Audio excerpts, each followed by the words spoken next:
Thank you. I think my comments are going to actually echo a lot of what's been said already, but and to just follow up on Hans' introduction myself, I just feel like I'm incredibly fortunate to be able to be standing in front of you today. I did have a great career in the federal government, 38 years in multiple agencies, and as Hans had mentioned, I started my career in the Environmental Protection Agency when it was 6 years old, so that was a long, long time ago, because I'm old. And I was in a program called the Nationwide Urban Runoff Program. We called it NERP for fun. And what we were doing was studying whether stormwater runoff should be regulated. So we were looking at what happens when all this stuff washes off the streets and gets into the sewers and the drains and eventually into the streams and rivers. So we were trying to understand, does that cause pollution in the water? Which of course the study showed that it did, and of course stormwater runoff is now regulated, and I've come full circle because I'm now regulated by Maryland Department of Environment. So it's just been great to be able to come full circle in that area.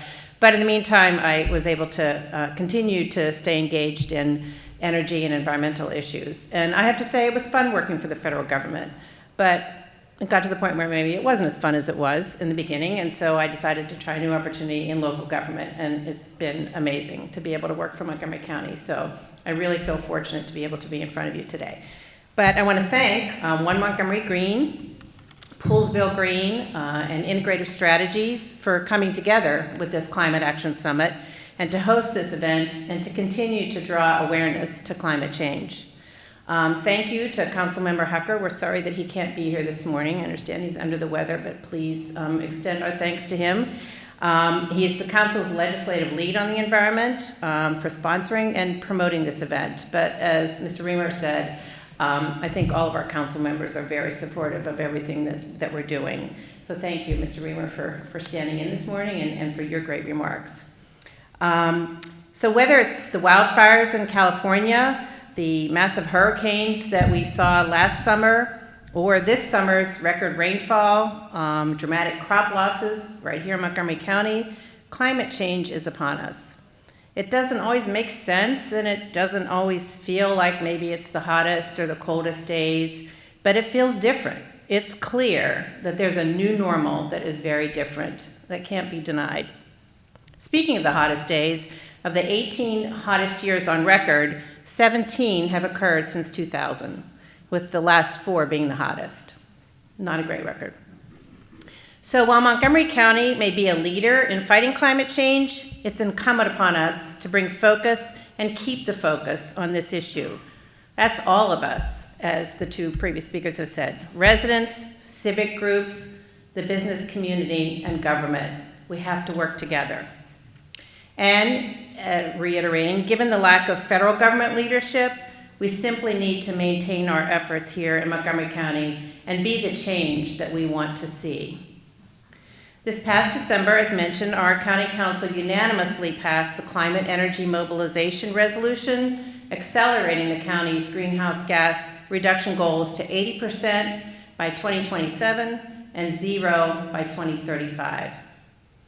While the challenges associated with such transformational goals are formidable, we're very fortunate to live and work in a county where we're generally in sync regarding the need for ambitious action, and most of us acknowledging that it requires all hands on deck.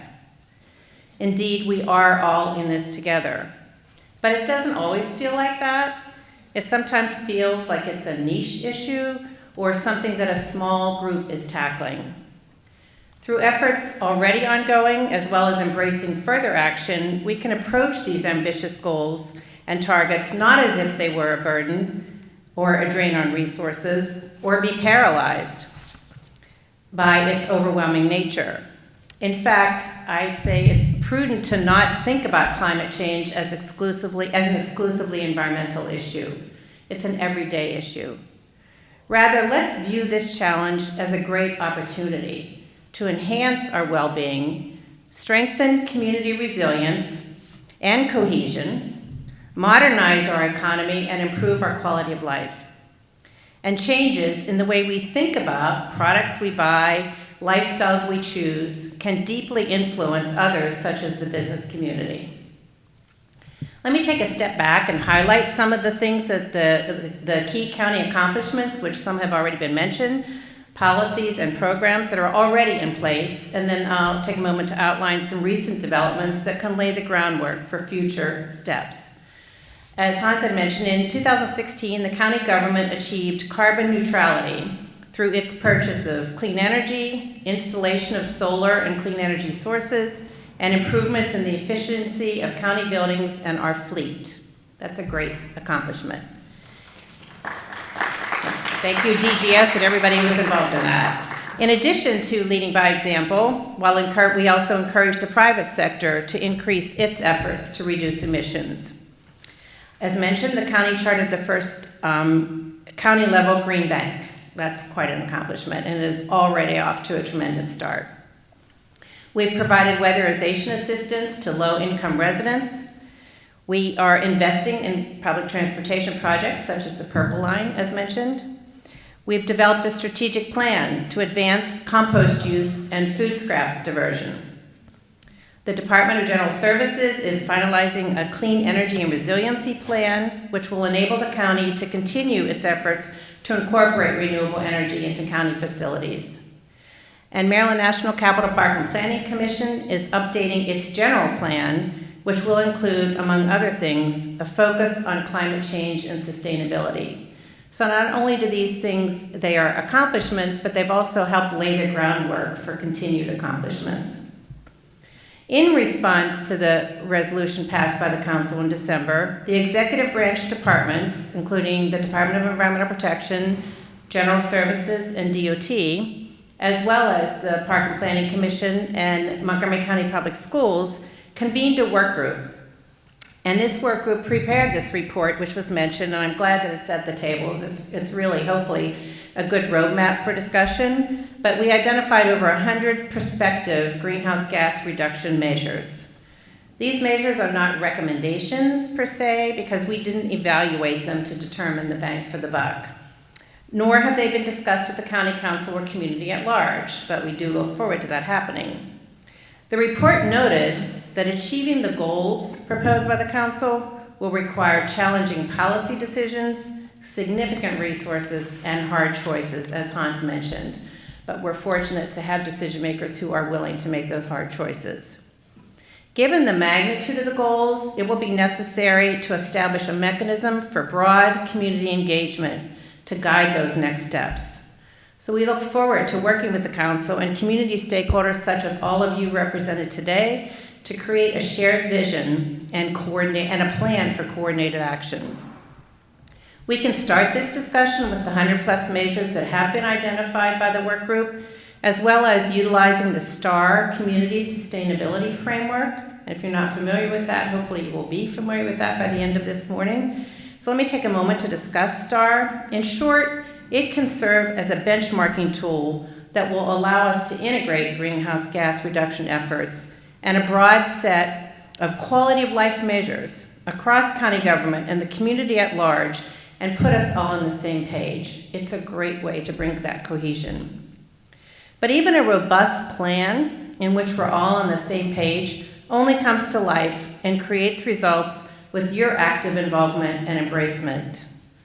So maybe we should ask not what the county can do for us, but what we can do. There's numerous incentives and programs in place that can help us do our part. They include free home energy audits, purchasing clean electricity. As we know, Maryland is has a deregulated electricity market in which you can choose to purchase 100% renewable electricity. Utilizing public transportation, including some of our new electric ride-on buses, which will be available soon. Plant a tree. You can even do that for free through the Tree Montgomery program.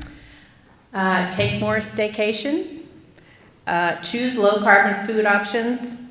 And this is actually one of my favorite. Educate yourself on the views of candidates running for elected office and make wise choices. That's hard to do. Takes time. As I mentioned earlier, our challenge is to make these changes be ones that are embraced by the mainstream population, not just those of us at this workshop today. For example, if an energy audit was conducted on every single family home in Montgomery County and follow-up actions were taken to increase energy efficiency, I think we would make great strides in reducing greenhouse gas emissions. There are incentives that exist that make this very economical, but a lot of people don't take advantage of them. Why not? What can we do to help make that happen more?